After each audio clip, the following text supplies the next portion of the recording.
Abran sus Biblias en el libro de Hebreos, capítulo 12. Estamos a punto de terminar este libro de Hebreos, que ha sido una bendición. A mí me ha encantado este libro. Creo que nos queda esta enseñanza del día de hoy y dos más y terminamos Hebreos, y considero, a lo mejor viendo así, pues el último día, el 31, terminaríamos Hebreos, y después les vamos a ir diciendo, vamos a estar tocando algunos temas tópicos. El primer mes de enero hemos estado viendo lo que vamos a estar hablando. También en los martes estamos por terminar también Levítico, y estaremos el mes de enero tocando algunos temas tópicos, tanto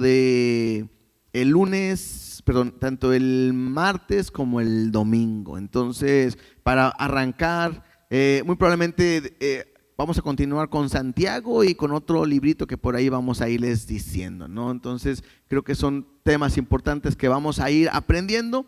Pero este libro de Hebreos es una bendición, ha sido una bendición, y Dios quiere seguir enseñándonos a través de este libro. Así que, ¿les parece si oramos para ya no detenerme y arrancamos con lo que Dios nos quiere enseñar el día de hoy? Papá, te damos gracias porque a través de tu palabra podemos entender, conocer y saber lo que tú quieres hablar a cada uno de nosotros. El día de hoy permite que tengamos un corazón dispuesto, una mente abierta para poder estar receptivos a tu mensaje, a tu palabra, y que a través de esa palabra cada uno de nosotros podamos ser transformados. Todos tenemos diferentes situaciones, necesidades, incluso dudas, y permite que a través de lo que hoy podamos leer, se pueda esclarecer, Dios, nuestro entendimiento, podamos conocerte más a ti y podamos caminar hacia tu verdad. Háblanos, enséñanos, y que nuestra mirada, nuestros ojos siempre estén puestos en ti. Te lo pido en el nombre de Jesús. Amén y amén. El día de hoy le hemos titulado a esa enseñanza, puesto los ojos en Jesús. Y creo que si ustedes agarran su Biblia y lo ven el título del capítulo, pues así mismo viene, porque bueno, la idea no es tener un título tan así, cambiarle, pero creo que es la manera más fácil de entender lo que Dios nos quiere enseñar. Y antes de leerlo, yo no quiero que perdamos nuestra posición o nuestra línea de qué es lo que habla el libro de Hebreos, porque hemos estado hablando por 3-4 semanas de la fe, y lo que yo no quiero es que pudiéramos a lo mejor olvidarnos del propósito del libro.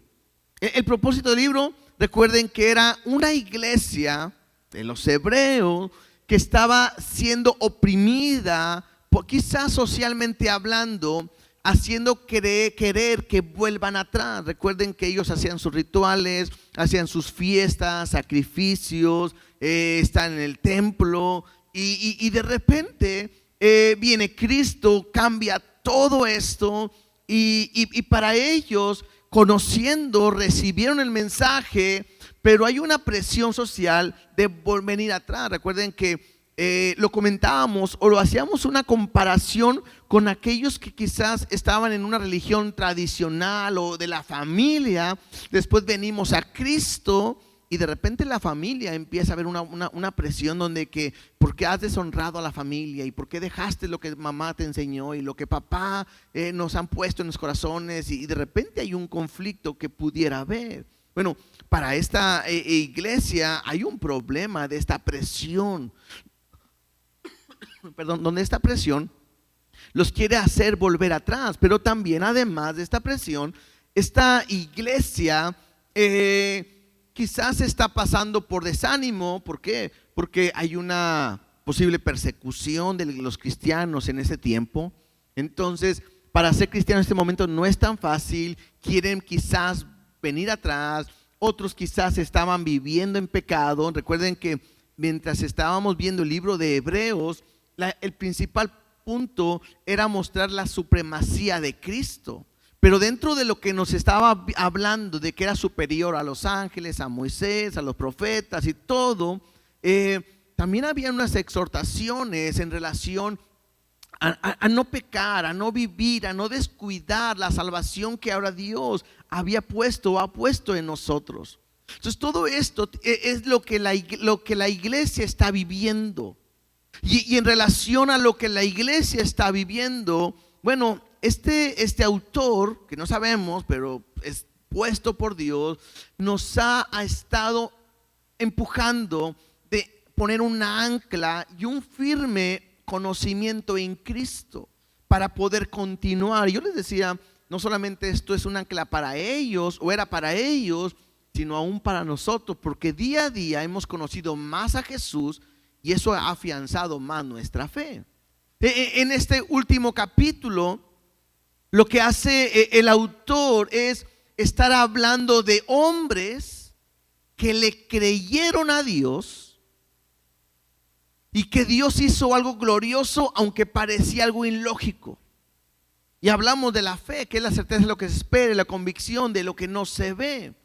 Y empieza a mencionar cada uno de estos personajes, creo que son 18 personajes que mencionan como nuestros héroes, bueno, como un ejemplo de que le creyeron a Dios y Dios cumplió su propósito con ellos. Entonces, esto es lo que hemos estado viendo y hemos estado hablando. Entonces, han sido un ejemplo y puede ser, yo no sé si habláramos de ellos, ¿con cuál para ti es más impresionante? ¿Con cuál te quedas? Hay gente que dice, ¿sabes qué? Me gusta mucho a mí la vida de David. Para mí David es un ejemplo. Para mí Moisés es un ejemplo. Para mí, ahí puede decir Sara, ahí puede decir a Gedeón, no sé, Daniel, diferentes personas, Jacobo, no sé, tú te puedes identificar con cualquiera y puedes decir, sorprendente, qué impresionante lo que hicieron, cómo abrieron el mar y cómo Dios lo ha hecho todo. Pero ahora en este capítulo el autor creo que quiere hacer ver a los hebreos y también a nosotros que a pesar de todos los héroes o todas las personas que le creyeron a Dios, bueno, ahora nos toca a nosotros caminar de la misma manera. Porque a veces no es fácil caminar en la vida cristiana. Y puede ser que en el caminar te desanimes, como ellos estaban desanimados. A veces es un conflicto porque las situaciones que estamos pasando me llevan a no vivir una vida en plenitud como cristiano.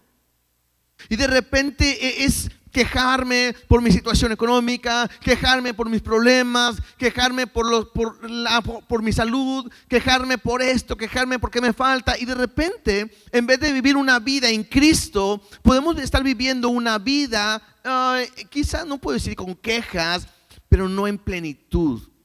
Y yo creo que lo que Dios quiere es que aprendamos a vivir en plenitud. Entonces, quisiera leer los últimos 2 versículos del 11 para arrancar con el 12, ¿de acuerdo? Hemos hablado todo el capítulo 11 de los héroes, la fe. Dice el versículo 39: y todos estos, ¿quiénes son estos? Todos esos héroes de la fe que le hemos mencionado, aunque alcanzaron buen testimonio mediante la fe, no recibieron lo prometido. Y lo dijimos, ese testimonio, ¿sí?, es lo que ellos hicieron, ¿sí? Es el testimonio o el ejemplo que ellos dieron. Y aunque tuvieron un buen ejemplo o son un buen ejemplo en cuanto a la fe, no recibieron lo prometido. ¿Por qué? Proveyendo Dios alguna cosa mejor para nosotros. Y aquí entramos la iglesia, para que no fueran ellos perfeccionados aparte de nosotros. Entonces lo mencionamos, que el día que Cristo venga por su iglesia, los muertos en Cristo resucitarán primero, ¿verdad? Entonces, ¿qué recibirán? Un cuerpo glorificado. Y luego dice, y nosotros, los que hayamos quedado, seremos ¿qué? Transformados, ¿sí?, en un cuerpo glorificado. Entonces la promesa que Dios ha preparado la tenemos todo. Tanto ellos esperan ese momento como nosotros. Versículo 12. Por tanto, Esta frase, por tanto, me hace entender que sigue hablando de lo mismo. O sea, no cambia el tema, sino que es una continuación. Está separado el capítulo, pero aquí me habla que sigue hablando. Por tanto, que tanto, pues que tanto aquellos que han mostrado su fe han dado buen testimonio y no han recibido lo prometido, pero por tanto, y aquí entra, dice, nosotros también. Voy a leerlo completo, dice, teniendo en derredor nuestro tan gran nube de testigos, despojémonos de todo peso y del pecado que nos asedia y corramos con paciencia la carrera que tenemos por delante. ¿Sí? Entonces, yo tengo que entender que aquí el autor ya nos involucra. O sea, ya no solamente está hablando de estos hombres que son héroes de la fe, sino que ahora nos empieza a involucrar a nosotros para que también nosotros seamos un ejemplo o seamos un testimonio. O sea, aquí no se trata de que nosotros veamos a ellos como que son los mejores, ellos lo lograron y nosotros a ver cómo nos va. No, así como ellos le creyeron a Dios y actuaron en fe y alcanzaron un buen testimonio, bueno, de la misma manera nos toca a nosotros vivir creyéndole a lo que Dios ha dicho en todo momento. Luego dice ahí, teniendo en derredor nuestro tan gran nube de testigos. Este pasaje muchos llegan a comentar de que se refiere a que en los cielos están todos estos héroes y otros que quizás no se mencionaron, viéndonos a nosotros a ver cómo actuamos en vuestra fe. Pero si creyéramos de esta manera, yo creo que muchos de los que nos vieran, hablando de quién, de Moisés, de Abraham, de cualquiera que quisiéramos decir, quizás al ver en nuestro caminar en Cristo, muchos de ellos a lo mejor hasta se pondrían tristes, molestos, enojados, agüitados. Y si la Biblia me dice que ya creemos que no hay más tristeza, ni más dolor, ni nada, yo considero que no sería así. O sea, yo no considero que realmente estuvieran ellos como viéndonos todo lo que hacemos, sino yo pudiera entenderlo de esta manera. Nosotros también, teniendo en derredor nuestro tan gran nube, en vez de testigos, de testimonios, despojémonos de todo peso y pecado que nos asedia. Yo lo entiendo más de esta manera. A nuestro alrededor, esa gran nube, hay una gran cantidad de testimonios que han mostrado, que han hablado que Dios dijo algo y Él lo cumplió. Que Dios dio una promesa y Él ha sido fiel. Hay tanta gente, no solamente estos 18 que hemos comentado, sino hay tanta gente a nuestro alrededor que han vivido, caminan por fe y Dios sigue mostrando que es real y que es verdadero. ¿Cuántos de ustedes han visto la mano de Dios en su vida? ¿Han visto milagros? ¿Han visto su provisión? ¿Su sanidad? ¿Su cuidado? ¿Algunos de ustedes le han creído a Dios y Dios cumplió lo que Él ha dicho en sus vidas? Claro, yo considero que se refiere más a eso, que nosotros ahora a nuestro alrededor, no solamente lo que me dice la Biblia, sino a nuestro alrededor hay gente que ha visto la mano de Dios. Hay gente que está mostrando que las promesas de Dios son verdaderas. Y entonces el autor hace referencia a la vida cristiana en el sentido de de una carrera. ¿Sí? Hace relación a una carrera. Y entonces me va a poner un ejemplo para que yo pueda entenderlo mejor. O sea, hay una gran nube de testimonios que han visto lo mismo. Y entonces dice ahí, despojémonos de todo peso y del pecado que nos asedia y corramos con paciencia la carrera que tenemos por delante. Hermano, la vida cristiana, la Biblia nos lo enseña que es como si fuera una carrera. ¿Alguien de ustedes ha corrido alguna vez alguna carrera? Levante la mano. ¿Sí? Levante la mano. ¿Quién ganó en primer lugar? Pocos. ¿Saben cuál es la diferencia de esta carrera? Que esta carrera no se trata de llegar en primer lugar. Esta carrera me habla de que simplemente hay que llegar. Y el autor me muestra que es necesario que para que yo pueda llegar a esa carrera, tengo que correr de tal manera que pueda ser fácil o agradable para mí. Por ejemplo, imagínense que vamos a ir a una carrera y de 5 kilómetros, no tan grande, no queremos andar presumiendo, ¿verdad? Pero de 5 kilómetros de perdido, y nos toca correr hoy, que fue domingo, y que amanecimos como a 10 grados.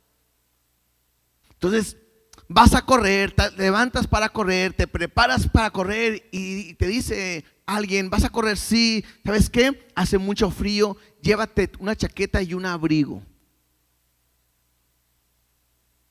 ¿Sería bueno que nos agarraran una chaqueta y un abrigo para correr? Pues no. ¿Por qué?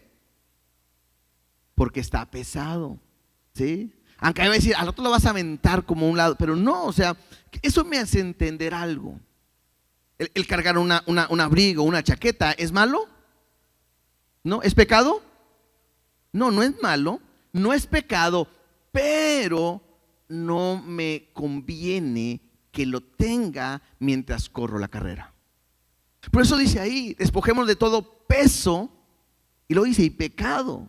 Entonces, esto me ayuda a entender algo. Hay cosas en mi vida cristiana que no son buenas, que las use, que las tenga, que las practique para llevar mi carrera cristiana. Y quizá no es pecado. Quizá no es pecado, pero son cosas que en mi vida me estorban. Hay cosas que son en mi vida, me perturban para mi caminar diario. Y bueno, y aquí yo no sabría a lo mejor qué punto de decirte que es en tu vida, pero a lo mejor para algunos, por ejemplo, el trabajo puede ser algo que está estorbando su vida. Y no quiero decir con esto que no trabaje. Alguien va a decir, quizás los jóvenes, mamá, ya no voy a trabajar porque siento que es algo que me está quitando mi tiempo con Dios, ¿verdad? No. Tienes que trabajar. Pero lo que yo estoy hablando, hay gente que ama tanto el trabajo, hay gente que se mete tanto en el trabajo que le impide servir a Dios. Hay gente que quizás por un dinerito más, me quedé tiempo extra el domingo para poder tener un poquito más, pero eso no es pecado. Pero eso me está estorbando en mi caminar con Cristo. Puede ser a lo mejor no un trabajo, pero puede ser una persona.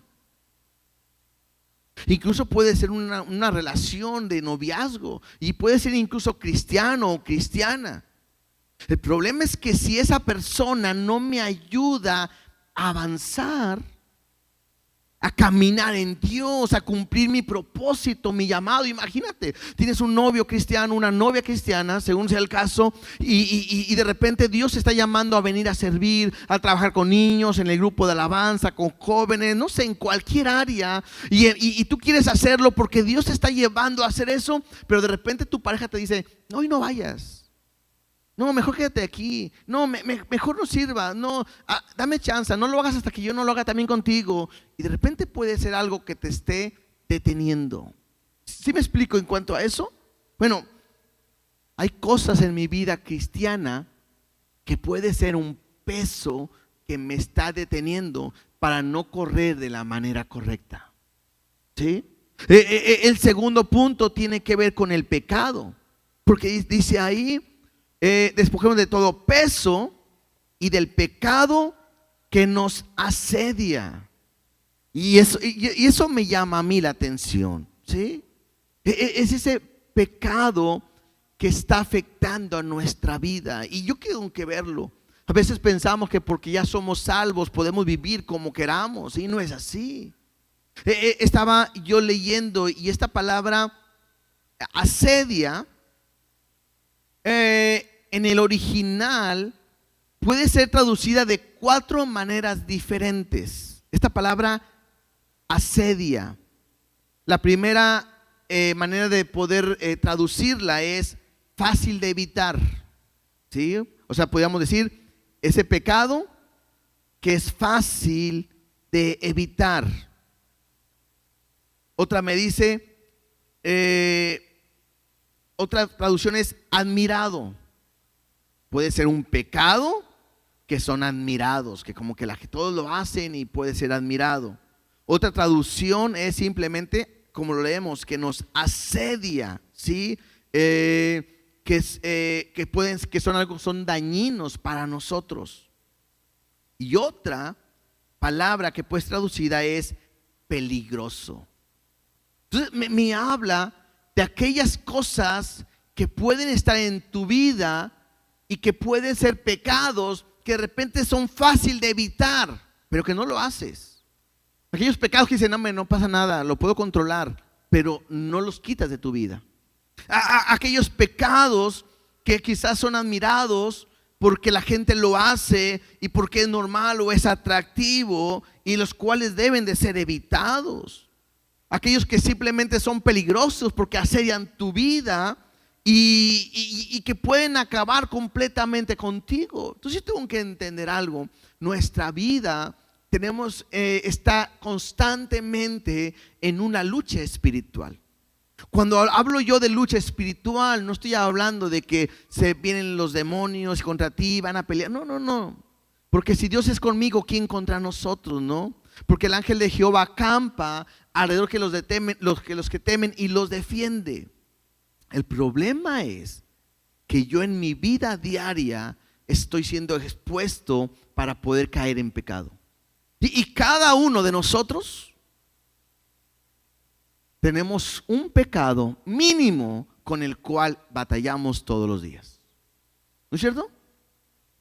O levante la mano quien diga, no, yo ya vencí todos.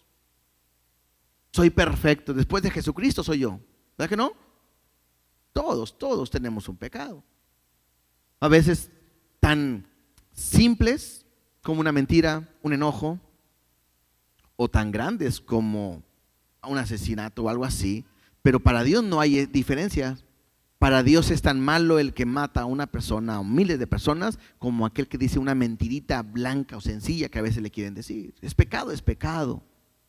Entonces tengo que aprender a caminar. Entonces, regresando a este mismo versículo, dice, por tanto, nosotros también, teniendo en derredor nuestro tan gran nube de testigos, despojémonos de todo peso y todo el pecado que nos asedia, ¿verdad? Para poder, ¿qué? Y corramos con paciencia la carrera que tenemos por delante. A mí me llama la atención porque el autor se incluye. O sea, no es que dice para que ustedes corran. No. El autor mismo dice y corramos. Él sabe que en el caminar diario, en mi caminar con Cristo, tenemos que avanzar. La vida cristiana no es una vida pasiva. O sea, no se trata de que hoy acepto a Cristo, Dios te recibo como mi Señor, mi Salvador, en el nombre de Jesús, amén. Ahora sí llévame porque no tengo nada más que hacer en este mundo. No. Dios tiene un propósito para ti, para tu vida. Tu propósito es enseñar, mostrar, hablar, testificar de las maravillas de Dios. Tu ministerio, tu llamado es ser un ejemplo de lo que es una persona en Cristo en este mundo. El vivir como un embajador en Cristo en este mundo. La idea es que tienes que correr. Otra palabra que es importante ahí es con paciencia. Y es mucho problema que tenemos de repente, que somos impacientes. Cuando hablamos de peticiones le decimos, Dios, ayúdame, pero ya. Necesito tu mano, pero necesito que ya lo hagas. Y de repente Dios así no actúa. Pero en mi vida diaria hay cosas que yo tengo que entender que es una paciencia. Vuelvo a decir, todos aquellos que alguna vez hemos corrido algunos kilómetros, no en una competencia, aquel que está bien preparado y que sabe correr, a lo mejor se le hace rápida la competencia. Pero muchas veces cuando tú vas corriendo y creo que el último que yo me acuerdo que corrí fue en la prepa. Estamos en la prepa 7, es el trote de piel roja y eran 5 kilómetros y ahí vamos, aquí el canalón, ¿verdad?, de San Nicolás de Topo Chico, pues andábamos en ese, corrimos, pero a mí se me hizo eterno. Varias veces estuve dispuesto a decir, no, hombre, ya no quiero, pero decía una cuadrita más y una cuadrita más y veía. Entonces los que conocen, era la prepa 7, era hasta Avenida Universidad, ida y vuelta, y era mucho, y ahí estábamos nosotros, y paciencia. Bueno, en la vida cristiana es lo mismo. Tienes que entender que Dios tiene un propósito para ti y tienes que ser paciente. Hay veces que en nuestro caminar nos tocan situaciones difíciles de enfermedad. ¿Y qué tienes que hacer? Seguir caminando pacientemente. Hay situaciones donde perdemos cosas y tienes que seguir caminando pacientemente. Hay momentos que a lo mejor si vas a ir en una competencia y hay una bajadita, dices, de aquí soy, ¿verdad? Y te vas de bajadita, y a lo mejor hay momentos en nuestra vida que son buenos, son felices, son contentos y vas avanzando, pero al final ocupamos ¿qué? La paciencia. Tengo que entender que mi caminar en Cristo debe de ser de esa manera. Tenemos una carrera por delante y en esa carrera tengo que caminar pacientemente. No te desesperes, porque hay gente que tiene problemas en situaciones en su vida y de repente quiere cambiar y no puede y piensa que es más fácil tirar la toalla. Yo te digo que no hagas de esa manera. Continúa, avanza, porque Dios en algún momento traerá una bendición, traerá algo que cambiará tu vida por completo, ¿sí? Tenemos que aprender a caminar con paciencia. Tenemos una carrera que está por delante. Pablo en alguna ocasión en Hechos 20:24, Pablo dice de esta manera: pero de ninguna cosa hago caso, ni estimo preciosa mi vida para mí mismo, con tal que acabe mi carrera con gozo. Creo que esto es importante, que podamos terminar nuestra carrera con gozo. Y el ministerio que recibí del Señor Jesús para dar testimonio del evangelio de la gracia de Dios. Hay un propósito en la vida de Pablo que era terminar la carrera.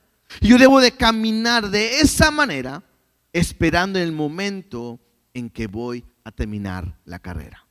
Versículo 2 dice: puestos los ojos en Jesús, el autor y consumador de la fe, el cual por el gozo puesto delante de él sufrió la cruz, menospreciando el oprobio, y se sentó a la diestra del trono de Dios. Cuando uno está en una carrera, lo que tratan de enseñarte es: pon tu mirada enfrente, ve la meta y camina hacia allá hasta lo que puedas lograrlo. La idea que nosotros podemos pensar y tener es que para vivir nuestra vida diaria es poner nuestra vida en Jesús. Ahora, cuando yo leía esto, yo creo que para nosotros a lo mejor tiene un sentido más tranquilo, pero para los hebreos tiene una enseñanza diferente. ¿Por qué? Porque sus ojos estaban puestos quizás en Abraham, el padre de la fe. Estaban puestos en Moisés, aquel que les dio la ley. Y para ellos quizás eran los superhéroes. Un ejemplo a seguir para ellos pudo haber sido David también. pudo haber sido Daniel, pudo haber sido cualquiera. Y entonces cuando ellos estaban hablando de hombres que creyeron a Dios, confiaron en Dios, quizás se identificaban con alguno otro y decían, pues yo quiero ser como Daniel, o yo quiero ser como David, o quiero ser como Moisés, o como Abraham. Y para ellos era algo que los llamaba a que ellos sean su ejemplo, a seguir, a caminar. Pero el autor pone que su mirada pueda estar completamente en Jesús. Y en el original, el simbolismo, el significado de esta palabra es dejar de mirar lo demás para tener una sola mirada fija en Jesús. Y creo que eso es lo que tenemos que aprender nosotros. De repente puede ser que pudiéramos tener nuestra mirada en ciertas personas. Yo lo he escuchado. No, para mí este hermano es un gran ejemplo. Él me llevó a Cristo, lo conozco, he visto su fe y todo, y he sido un ejemplo a seguir siempre para mí. He querido ser como él, he visto su trayectoria, he visto su ministerio, mis respetos. O sea, siempre que tengo un problema yo voy con él y me ayuda. Y bueno, eso no es malo, qué bueno que hay personas que tengan ese testimonio. Pero mi mirada y la mirada de ellos no podía estar en nadie, ni debe estar en nadie más que no sea Cristo. En Él nuestra fe debe de estar en Él.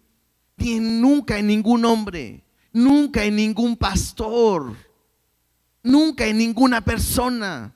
A veces incluso decimos nosotros, es que si algo yo anhelo es ser como un papá, o quiero ser como mi mamá, o quiero ser como mi tío. Y creo que también tengo que entender que nosotros como cristianos no cabe esa manera de pensar. En nosotros hay una sola meta. Hay una sola mirada, hay un solo punto a donde yo tengo que llegar, yo tengo que imitar, tengo que ser igual, y ese punto es Cristo. Entonces el autor me pone todos estos héroes de la fe con gran ejemplo.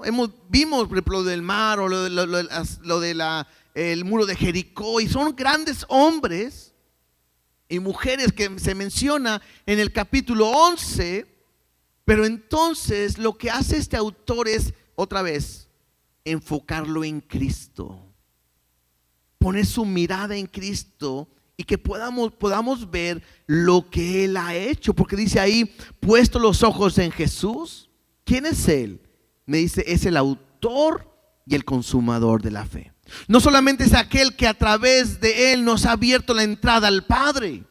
No solamente es aquel que nos ha mostrado el camino para llegar a Dios, sino también es el consumador de la fe. En un principio, es el final de todo lo que es mi caminar en Cristo. Aquí entra completamente, es aquel que comenzó su obra en nosotros, la perfeccionará. Aquel que da su salvación al principio, es el mismo que va a cambiar nuestra vida para siempre. En Él tengo que poner mi mirada. En Él puedo tener mi confianza. Y me dice el por qué. Porque ahora me va a mostrar lo que hizo Jesús. ¿Por qué poner mi mirada en Él? Dice ahí, el cual por el gozo puesto delante de Él sufrió la cruz. Y me va a hablar de lo que hizo Jesús. Porque Jesús fue 100% hombre, ¿no? Aunque era Dios, vino como hombre. Y la Biblia me dice que fue obediente hasta la muerte. Y me dice que es una muerte de cruz. Entonces, algo que yo tengo que aprender, hermano, esto es importante. Dios nunca te pide algo que Él no haya pasado primero. Simplemente, cuando Él te dice que lo que estás pasando es una tribulación momentánea, y que Él lo va a transformar en gozo, es porque Él pasó también por una tribulación momentánea. Aquí donde me dice el cual por el gozo puesto delante de Él sufrió la cruz, no quiere decir que Jesús le gustó ir a la cruz. No quiere decir que le gustaba sufrir. Porque tenemos un pasaje donde está orando Jesús y dice, Padre, si está de ti que pase esta copa, pero que no sea mi voluntad sino la tuya. El problema es, o más bien, el punto importante no es que le gustaba sufrir, sino que su mirada estaba puesta más adelante Y él sabía lo que iba a producir este dolor en él, este sufrimiento en él, y que iba a salvar al mundo entero, y su gozo estaba puesto en lo que Dios iba a hacer. ¿Qué quiere decir? Quizás no vivimos días difíciles, y vuelvo a decir, yo no sé qué estés pasando, momentos que han estado dañando, lastimando, que te ha hecho llorar. Pero quiero que entiendas lo que hoy Dios te quiere decir es que esto que estás pasando es momentáneo. Y si tú pones tu mirada en lo que hoy sientes, claro que te vas a entristecer, te vas a agüitar como decimos, pero si pones tu mirada en Cristo, en las promesas, en lo que Él ha dicho para ti, tú puedes aprender a tomar ánimo a pesar de lo que va a suceder. El ejemplo que más claro a mí se me da quizás es, dos ejemplos. Primero puede ser una mujer cuando va a dar a luz. Cuando se escucha, ¿verdad? Que es que cuando vas a dar a luz es un parto natural, se sufre mucho, es un dolor muy fuerte. Y bueno, uno de hombre nunca va a saber qué es eso, ¿verdad? Gracias a Dios. Pero creo que la mujer está dispuesta a sufrirlo porque no está viendo el dolor, sino está esperando lo que viene después del dolor, que es su hijo. Y cuando vemos imágenes donde la mujer está en este labor de parto y está en un sufrimiento, en un instante todo termina en el momento que escucha el llorar de su hijo. Todo cambia en un instante. Lo mismo pasa para nosotros. Lo que estamos sufriendo debe de entender que no es nada comparado con lo que Cristo tiene pensado para nosotros. Tienes que entender que es importante verlo de esa manera. Jesús estuvo dispuesto a sufrir por el gozo que había puesto en él, no por el sufrimiento, sino por lo que venía después del sufrimiento. Dice ahí, el cual por el gozo puesto delante de él sufrió la cruz, dice, menospreciando el oprobio, y se sentó a la diestra del trono de Dios. Este menospreciando el oprobio me habla de que a Jesús no le interesó y no le importó lo que iba a estar sufriendo con tal de lograr lo que el Padre le había pedido. Por eso dice al final de este versículo, y se sentó a la diestra del trono de Dios. Si leemos Filipenses, no vamos a ir para allá, pero dice que fue obediente hasta la muerte y muerte de cruz. Y luego me dice, por el cual Dios le dio un nombre que es sobre todo nombre, para que toda lengua y toda rodilla confiese que Jesucristo es Señor. Entonces me habla de Jesús que estuvo dispuesto a sufrir el oprobio. Y es interesante porque Jesús estuvo dispuesto a sufrir acusaciones. Esto creo que también puede ser importante, porque de repente somos, por ahí decimos, de piel delgadita, que luego nos sentimos por todo. Pero Jesús estuvo dispuesto a soportar acusaciones falsas sobre él. A veces no te pueden decir algo ni mi alma porque luego te enojas, ¿verdad? Y te bajas de la cruz o te quieres ir de la iglesia. Jesús no. Jesús estuvo dispuesto a soportar acusaciones vergonzosas. Jesús estuvo dispuesto a soportar burlas vergonzosas también. Jesús estuvo dispuesto a soportar una paliza vergonzosa también. Estuvo dispuesto a soportarlo. Jesús estuvo dispuesto a que le puedan poner una corona de espinas vergonzosa también. Estuvo dispuesto a que lo cachetearan, lo escupieran, todo vergonzoso también por ti y por mí. Y muchas veces nosotros no estamos dispuestos a soportar nada. Nadie puede decirte algo, nadie puede hablarte nada, porque luego te molestas, te enojas, te pones así. Cuando la Biblia me enseña que tengo que aprender a soportar el agravio. Pero Jesús estuvo dispuesto a soportarlo todo. Y eso lo llevó a donde el Padre quería, y se lo sentó a la diestra del trono de Dios. Sigamos leyendo para ir avanzando. Versículo 3. Hablando de Jesús, dice, considerad aquel que sufrió tal contradicción de pecados contra sí mismo. Estamos hablando de Jesús, que estuvo dispuesto a sufrir el pecado de nosotros en Él. El que no falló, el que no cometió pecado, el que nunca hizo nada, por nosotros se hizo pecado. Dice, para que vuestro ánimo no se canse hasta desmayar. En otras palabras, el autor lo que quiere hacer que la iglesia de los hebreos y hoy nosotros es: aguanta, soporta, sigue adelante. Sigue adelante. ¿Por qué? Porque el caminar en Cristo no es fácil. El caminar, el obedecer a Dios no fue fácil. Hemos estado viendo en Hebreos 11 también que dijimos que muchos fueron apedreados, que fueron aserrados, los maltrataron, azotados, pero permanecieron firmes por la palabra de Dios. Como iglesia tenemos que aprender a permanecer firmes y caminar por lo que Dios ha dicho en nuestra vida. No debemos de tirar la toalla, no debemos de desmayar, no debemos de alejarnos.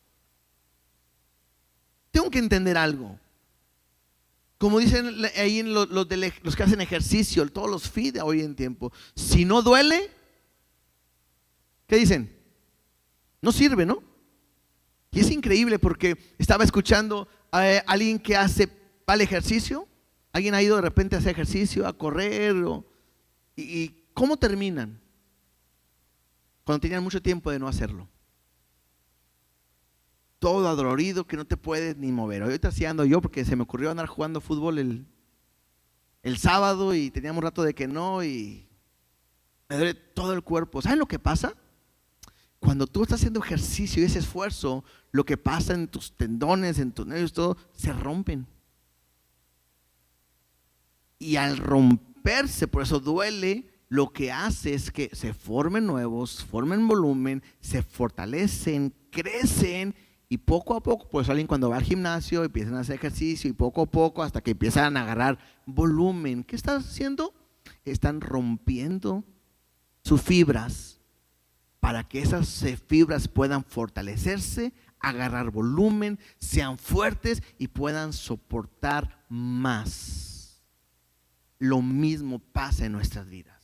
¿Por qué Dios te pasa por problemas económicos? ¿Por qué te pasa por problemas de salud? ¿Por qué te pasa por problemas de diferentes situaciones? ¿Por qué? Porque lo que Dios quiere es que muchas veces se rompa nuestra vida para que le busquemos a Él y que a través de esas pruebas nosotros podamos crecer, tener volumen y poder soportar la prueba más grande. A veces uno llega a pensar, no sé, quizás en la partida de un ser querido, ¿no? Uno dice, yo no sé qué va a pasar si un día llega a faltar tal persona, mi papá, mi mamá, tal persona. A veces pensamos que no lo podríamos soportar. Y aunque llega el momento y es muy difícil, de repente me doy cuenta que lo pude soportar. ¿Por qué? Porque Dios está conmigo, fortaleciéndome. Claro que duele. Está rompiéndose, pero me está haciendo más fuerte en Él. Me está preparando quizás hoy para algo más fuerte que viene mañana. Y mañana quizás será más intenso. ¿Por qué? Porque tendrá que volver a romperse mi corazón, tendrá que fortalecerse en Dios para que yo pueda aprender a tener más fe en Él. ¿Me explico? Entonces la prueba, la dificultad, no te desanimes.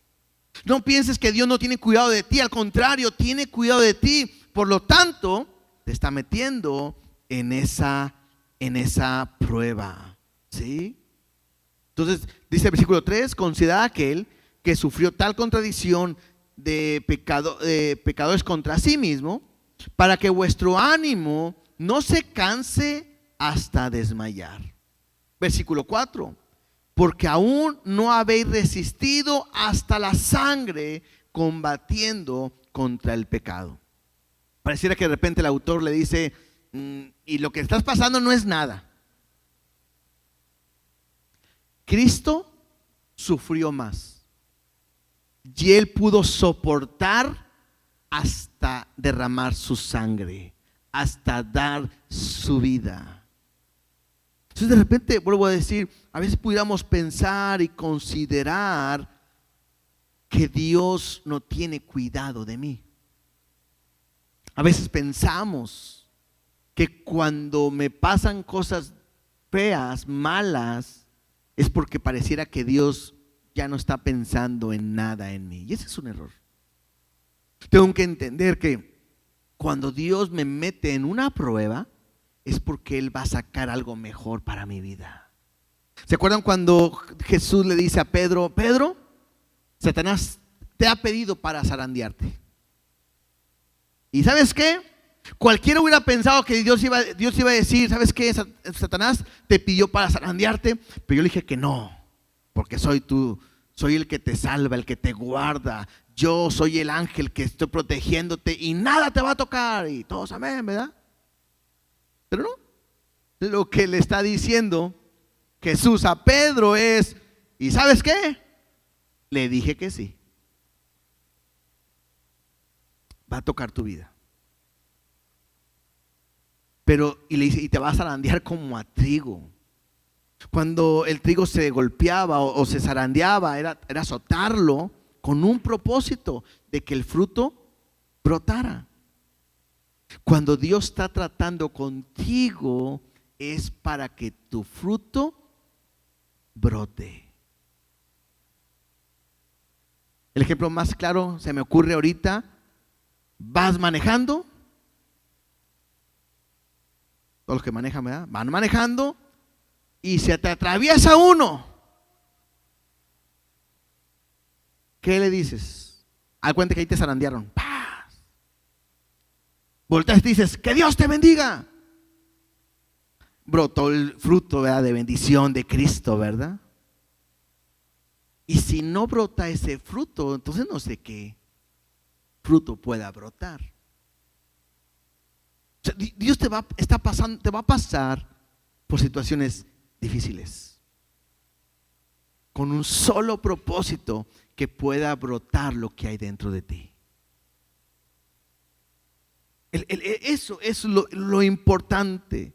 Dice: porque no habéis resistido hasta la sangre, combatiendo contra el pecado. Y lo dice: y habéis ya olvidado la exhortación que como a hijos se os dirige, diciendo: hijo mío, no menosprecies la disciplina del Señor, ni desmayes cuando eres reprendido por Él, porque el Señor al que ama, disciplina y azota. Esto es golpear, darle vara a todo el que recibe por hijo. De repente dice el autor, le dice a la iglesia: creo que se te ha olvidado algo, que dentro de todo esto Dios ha prometido corregirte también. Ahora, yo quiero que podamos entender este punto, porque dijimos en el contexto: unos se están desanimando, unos están viviendo persecución, unos quieren regresar atrás, pero otros están viviendo en pecado. Y entonces el autor hace referencia que dentro también de lo que están pasando, puede ser que estén experimentando la disciplina del Señor. Entonces yo quiero que lo podamos ver de esa manera. No todo lo que te pasa es una disciplina de Dios. La semana pasada lo dije, ¿no? Si tú comes dulce y comes dulce, y hablé del chocolate, la cajeta, y pasteles, y nieve, y dulce, y pan, y harina, y pan, y dulce, y cajeta, y todo, ¿verdad? Lo que nos gusta comer, sobre todo más en esas épocas. Ya estamos pensando en los churros, y en los buñuelos, y en el ponche, y todo eso. ¿Qué nos va a dar? Alguna enfermedad, quizás muy probablemente diabetes nos puede dar. Entonces es una consecuencia de lo que yo hice mal. No va a decir Dios: sí, te voy a disciplinar por comer dulce y te dije que no comieras. No, Dios no actúa de esa manera. Algunas son consecuencias mías. Pero hay momentos en el que Dios puede estar hablando tu vida y pueden meterte en una disciplina. Y yo quiero que podamos entender, porque creo que hasta aquí voy a llegar, no voy a avanzar más en el pasaje. Había pensado que hasta el 14, pero me voy a quedar aquí, porque dice ahí claramente: ya habéis ya olvidado la exhortación que como a hijos se os dirige. Y eso es importante. ¿Por qué? Porque así como es un privilegio ser llamados hijos de Dios, también es un privilegio que el Padre nos corrija. Y eso es lo más importante, porque es Él el que nos va a exhortar, nos va a corregir, porque somos sus hijos. Algunas veces creo que todos hemos visto algún niño chiflado, ¿no? Casi no hay, pero pone que vas a, ¿sí? Y a veces vemos y dicen: ay, parecía que no tuviera padres, porque los papás no le dicen nada, ¿verdad? Aquellos que son papás, que ya tienen sus hijos grandes, ven a esos y dicen: ay, pero ¿cómo no le dicen nada? Al rato serán abuelitos, ¿verdad? Y verán a los niños y no les van a querer decir nada. Pero la Biblia me enseña que aquel que corrige al hijo es porque lo ama. Entonces, si Dios me mete a mí a una disciplina, a una exhortación, lo peor, lo menos que yo puedo pensar es que Dios ya no me ama, es que Dios ya a mí no me quiere, es que a mí Dios no me dice nada. Eso sería lo peor, porque la Biblia me dice lo contrario. La Biblia me dice: hijo, número uno, no menosprecies la disciplina del Señor. Lo peor que uno nos puede pasar es no querer, es rechazar que Dios trate con nosotros. Y luego incluso dice ahí: no desmayes, o sea, soporta, con paciencia aguanta. Si de repente Dios te está metiendo en un momento difícil, hoy Dios te quiere decir: soporta, ten paciencia. Otra vez, no veas la disciplina, no veas lo que está pasando, pon tu mirada en Cristo, porque eso te va a ayudar a poder seguir adelante. Dice: no desmayes cuando eres reprendido por Él. Y lo más importante, porque el Señor al que ama, disciplina y azota. Esto a mí me llama la atención, porque hay papás que nada más: ya, mijito, pórtate bien. Eso no le gusta a papá. Y a veces uno dice: ay, hermana, déjemelo tantito a mí, ¿no? Démelo, échemelo un día. Entonces, hay veces que Dios así viene y te dice: así no, hijo. Eso es pecado, hijo. Así no se contesta, hijo. Así no se habla. Nunca debes de actuar de esa manera. Hay veces que Dios te va a decir: quiero que perdones, quiero que ames. Hay veces que Dios va a venir y te va a decir: ve y abrázalo. Va a haber veces que Dios te va a decir: ya, entrégaselo. Va a haber momentos en que Dios te va a venir a decir: hey, la venganza no es tuya, la venganza es mía, no te puedes vengar. Hay momentos donde Dios te va a hablar con amor: no te preocupes, yo voy a ser tu ayudador. Te están haciendo injusticias, no te preocupes, yo saldré por ti. Esa es una exhortación también. Pero hay veces que Dios tendrá que venir con vara. Y yo a mis hijas, ¿no? Y a veces no quieren que predique así, porque dicen: es que nos evidencias, papá, pero de repente yo las agarro y les hablo hasta que llegan a un límite y hay que darles. ¿Sí? Y antes teníamos una varita así, ¿verdad? Esa varita les hace cosquillas ya. Agarramos un palo de piñata y también no dura, ¿verdad? Se rompe a la mitad. pero tenemos que corregir. Y a veces, ¿qué es lo que dice cuando al hijo le pegan? Ya no me ama, ya a mí no me quieres. Pero uno que sabe, una vez a mí me la decían antes, ahora la uso yo y un día la usarán ustedes, ¿verdad? Me duele más a mí que a ti. Pero eso que dice ahí, y azota a todo el que recibe por hijo, sigue siendo una muestra de amor. Porque lo que quiere Dios es librarte de las consecuencias del pecado. ¿Qué es lo que quiere Dios? Que corramos hoy la carrera que tenemos por delante. Despójate del pecado. Despójate de todo aquello que te está estorbando. Tú ve, examínate. Pídele a Dios que te muestre qué te está estorbando tu vida. ¿Qué puede estar estorbando tu ministerio? Bueno, si estás casado y te das cuenta que tu esposo o tu esposa, ahora se aguanta, ¿verdad? No vaya a decir, Dios me habló hoy y me dijo que me despojara de ti. No. Eso ahí no entra.